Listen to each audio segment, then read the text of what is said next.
बंधुगण शीत दिन आरंभ होगा मात्रे अनेक लोकंकु थंडा काश एवं कफ भली समस्या उत्पन्न हो जाए। सेथिरु बंचिबा पाई आमे गरम गरम जिनिसर सेवन करिथांती। फଳରେ आमकु गैस एसिडिटी एवं कवच भली समस्या उत्पन्न हो जाए। एमिति आपनकु न हेउ सेथिपाई आज मु आपनक सहित थंडा काश एवं कफ भली समस्या को दूर करिबा पाई गोटे बहुत भल चमत्कारी घरे उपचार नहीं आसी। आज रेमेडी सेवन करने द्वारा आपणकर थंडा काश एवं कफ भली समस्या तो ठीक है।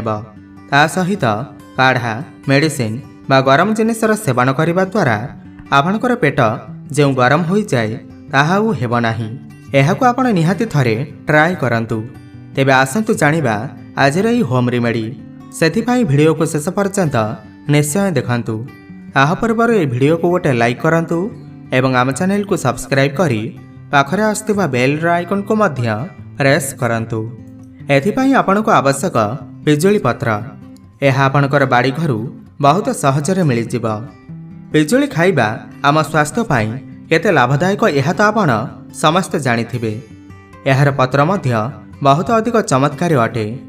पिजुली पत्र रे भरपूर मात्रा रे विटामिन सी एवं आयरन आदि मिली थाए।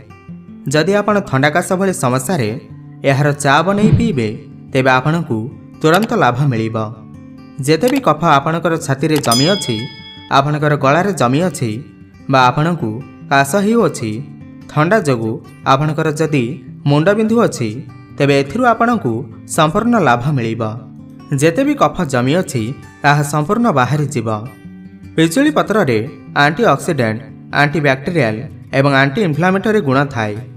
फाइबर रे भरपूर होई थाए एही पिजुली पत्र। यह आपनकु विभिन्न प्रकार इन्फेक्शन रु बचाई थाए।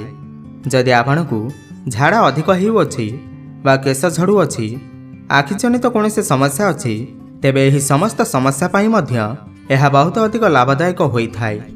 एठारे मु 5 रु 7टी पिजुली पत्र नहीं अछि। व्यवहार करिबा पूर्वरु एहाकु निहाती भल भाबे एहिपरि सफा करंतु। एबे जानिबा आपण एहाकु किपरि बनाइबे। प्रथमे आपण एक पात्र गैस रे बसांतु। आमको यह चा परि बनाइबाकु हेब एवं एकाथरे सेवन करिबाकु हेब। एबे आपण एथिरे 1.5 ग्लास पानी ढालंतु।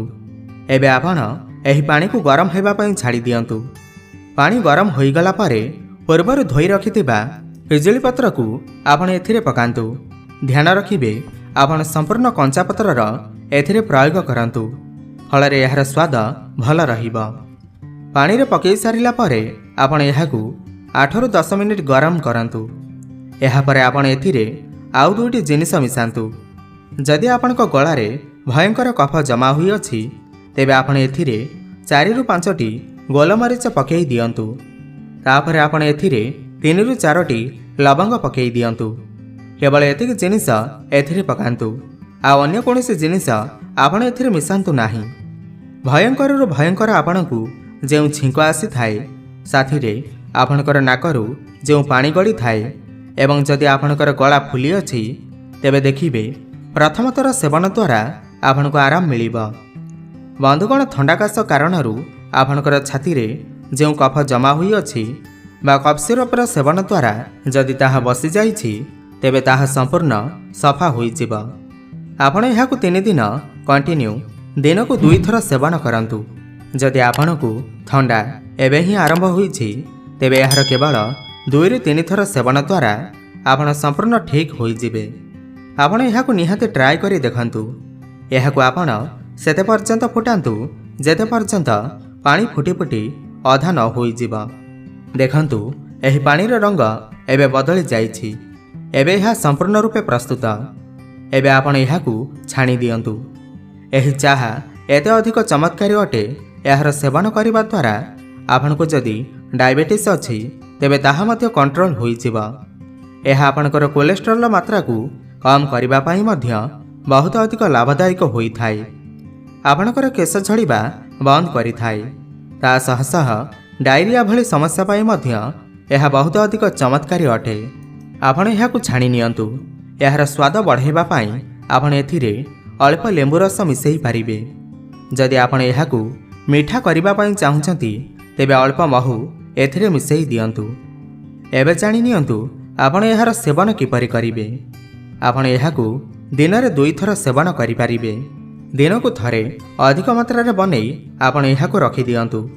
ଯେବେ ଆପଣ ଏହାର ସେବନ କରିବେ ତେବେ ଆଉ ଥରେ ଗରମ କରି ସେବନ କରନ୍ତୁ।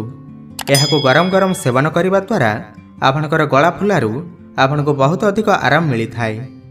ଗଳା ସଂକ୍ରମଣ ଭଲ କରିବା ପାଇଁ ଆପଣ ଲୁଣ ପାଣି ଗାର୍ଗଲିଂ ନିହାତି କରନ୍ତୁ। ସେଥିରୁ ଆପଣଙ୍କୁ ଶୀଘ୍ର ରିଲିଫ୍ ମିଳିବ। ବନ୍ଧୁଗଣ, ଏହି ଚାହା ଆପଣଙ୍କ ପାଇଁ ସବୁ ପ୍ରକାରର ଲାଭଦାୟକ ଅଟେ।